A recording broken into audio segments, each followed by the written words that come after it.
اگرچہ سعودی لوگوں کا شمار دنیا کے امیر ترین لوگوں میں ہوتا ہے، ان کے پاس اس قدر دولت ہے کہ ہر گھر کے اندر 4 گاڑیاں کھڑی ہیں۔ یہ لوگ بغیر کام کے ساری عمر بیٹھ کر کھاتے ہیں، 4 شادیاں کر کے زندگی کو انجوائے کرتے ہیں، مگر اس کے باوجود سعودی عرب میں کام کرنے والے غیر ملکی لوگوں کو یہ وقت پر تنخواہ ادا نہیں کرتے۔ ان کے احکام میں ہڑپ کرنا ان کے لیے معمولی سی بات ہے۔ کرامت علی، جس کا تعلق پاکستان کے شہر پشاور سے تھا، اس کا سعودی عرب کے اندر پرانے ٹائر کا بہت بڑا کاروبار تھا۔ کرامت علی کی ایک سعودی کے ساتھ شراکت داری تھی، وہ سعودی کفیل اس سے انتہائی محبت کرتا، اپنا بھائی کہہ کر پکارتا۔ یہی وجہ ہے کہ کرامت علی کفیل کی محبت کی بدولت بے شمار دولت کمائی۔ سعودی کفیل نے زندگی کے ہر موڑ پر کرامت علی کا دل کھول کر ساتھ دیا۔ کوئی آدمی اس بات کا اندازہ نہیں لگا سکتا تھا کہ کرامت علی اجنبی ہے، بلکہ وہ سعودی کفیل کے کاروبار میں حصہ دار ہے۔ دونوں کی محبت دیکھ کر ہر کسی کو یہی لگتا کہ یہ دونوں سگے بھائی ہیں۔ سعودی کفیل کی ایک خوبی تھی کہ وہ روز کے معاملات رات کو ایک ڈائری پر لکھتا، تاکہ اگر زندگی اس کے ساتھ وفا نہ کرے تو گھر والوں کو پتا ہو کس سے کتنے پیسے لینے ہیں اور کتنے افراد کو دینے ہیں۔ کرامت علی کی کفیل کے ساتھ اس قدر دوستی تھی کہ اس نے کبھی حساب کتاب کے بارے میں نہیں سوچا۔ کفیل اسے جو کچھ دے دیتا وہ خوشی سے لے لیتا۔ وقت گزرتا گیا، دونوں کے بچے جوان ہو گئے۔ کفیل کے ایک بیٹے کا نام الصوبی تھا، جو کہ اپنے والد کے تمام کاروبار کو دیکھنے لگا۔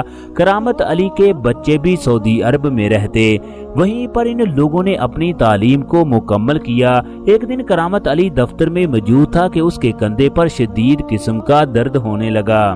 چنانچہ اسے اسپتال پہنچایا گیا۔ پتہ چلا اسے دل کے 2 اٹیک ہو چکے ہیں۔ یہ خبر کرامت علی پر پہاڑ بن کر ٹوٹ پڑی، جس نے پورے گھر کو پریشانی میں مبتلا کر دیا۔ اس کے بعد کرامت علی کی طبیعت دن بہ دن خراب ہونے لگی۔ اس کا وزن مسلسل تیزی سے گرنے لگا۔ بچوں نے اپنے والد کی بیماری پر دل کھول کر رقم کو خرچ کیا، مگر کرامت علی کے بچے اسے بچا نہ سکے۔ کرامت علی اس دنیا کو ہمیشہ کے لیے الوداع کہہ گیا۔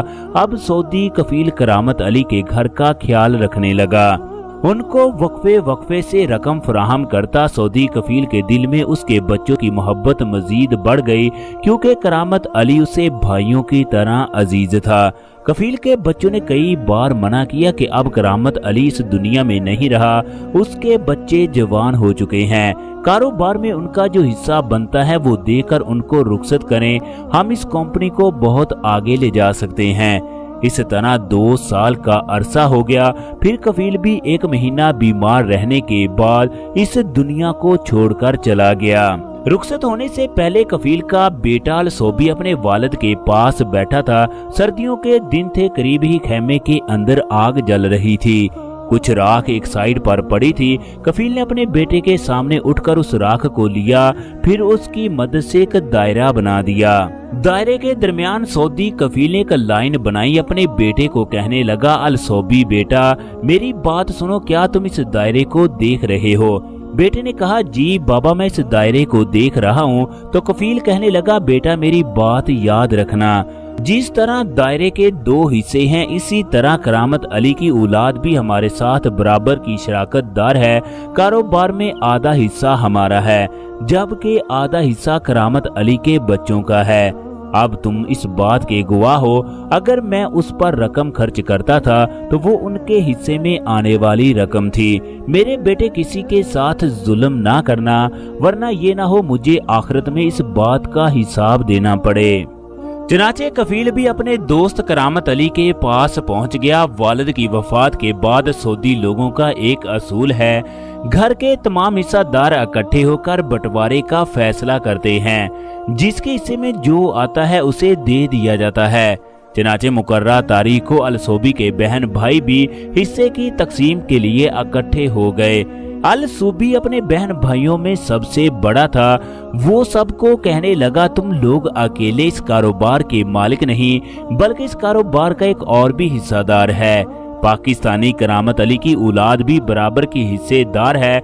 सब बहन भाइयों को ये सुनकर बड़ा ताज्जुब हुआ कि एक अजनबी किस तरह सऊदी कारोबार में हिस्सेदार बन सकता है। इन्होंने अल सूबी की बात पर कोई तवज्जो ना दी। एक दिन करामत अली का बड़ा बेटा अल सूबी के पास पहुंचा और उसे कहने लगा, हम दोनों के वालिद एक दूसरे के गहरे दोस्त थे।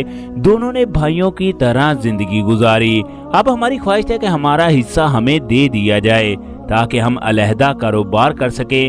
अल सूबी ने करामत अली के बेटे से 15 दिन का टाइम लिया कि मैं अपने बहन भाइयों से बात करता हूँ। जब अल सूबी ने अपने बहन भाइयों से बुलाकर कहा कि करामत अली के बेटे अपने हिस्से का तकाजा कर रहे हैं, अल सूबी का छोटा भाई कहने लगा, इस बात का आपको भी पता है कि अजनबी लोग सऊदी अरब में काम नहीं कर सकते। ये रियासत का कानून है, जबकि अगर उनके पास लिखा हुआ है तो हमें दिखाएं। जब अल सूबी ने करामत अली के बच्चों से सबूत मांगा और वो सबूत ना दे सके तो अल सूबी ने हिस्सा देने से इनकार कर दिया। उसने जानबूझकर अपने बाप की वसीयत को बुला दिया। दुनिया का माल उस पर गालिब आ गया। उसने बाप की वसीयत को दिल में रखने का फैसला कर लिया। करामत अली के बच्चे अपनी वालदा के पास जाकर कहने लगे कि अम्मा जान कफील के बेटों ने हिस्सा देने से इनकार कर दिया, वो हमसे सबूत मांग रहे हैं। करामत अली के बेटों ने माँ से कहा कि हम कफील के बच्चों के खिलाफ मुकदमा करेंगे, मगर माँ ने ये कहकर मना कर दिया, उससे कफील के बेटों की बदनामी होगी। खुदा ने हमें बहुत कुछ दिया है, हम वापस चले जाते हैं और पाकिस्तान जाकर कारोबार करेंगे। मैं तुम्हें सब्र करने का हुक्म देती हूँ। चनाचे कफील के बच्चों ने कारोबार को तकसीम कर लिया। उनका कारोबार मजीद वसी होता गया। उनके बैंक अकाउंट रियालों से भर गए, मगर अल सूबी का दिल बेचैन रहता। मैंने उन लोगों का हिस्सा क्यों नहीं दिया, मगर जब जमा तकसीम करता तो ये रकम लाखों रियाल बन जाती। यूं वो लालच के हाथों खामोश हो जाता। अल सूबी का एक दोस्त पुलिस ऑफिसर था। सऊदी अरब में ज़ुकात के महीने में अमीर लोग पैसा देकर लोगों की सजाएं माफ करवाते हैं। चनाचे अल सूबी ने अपने पुलिस ऑफिसर दोस्त को कॉल करके कहा, मेरे पास ज़ुकात की रकम मौजूद है, अगर किसी पर जुर्माना हो तो मैं उसकी रकम देने के लिए तैयार हूँ।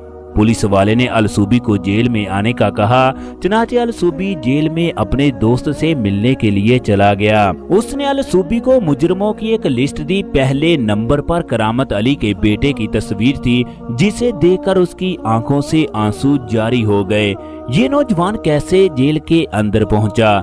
जब उसने पुलिस वाले से पूछा तो उसने बताया, इस नौजवान ने एक सऊदी से 20 लाख रियाल कर्ज के तौर पर लिए, मगर ये रकम उसको वापस ना कर सका। अल सूबी ने कहा कि इस नौजवान को रकम देने के लिए मैं तैयार हूँ, मगर इसको मेरी इस नेकी के बारे में कुछ पता ना चले। चनाचे अल सूबी ने करामत अली के बच्चे को जेल से आजाद करवा दिया। घर आकर वो सारी रात सो ना सका। अपने वालिद की वसीयत को याद करता रहा कि उसके वालिद ने किस तरह दायरा बनाकर कहा कि करामत अली के बच्चे हमारे बराबर के हिस्सेदार हैं। अल सूबी सारी रात रोता रहा। उसकी बीवी पूछने लगी क्या हुआ, तो उसने शुरू से लेकर आखिर तक तमाम मामला बता दिया।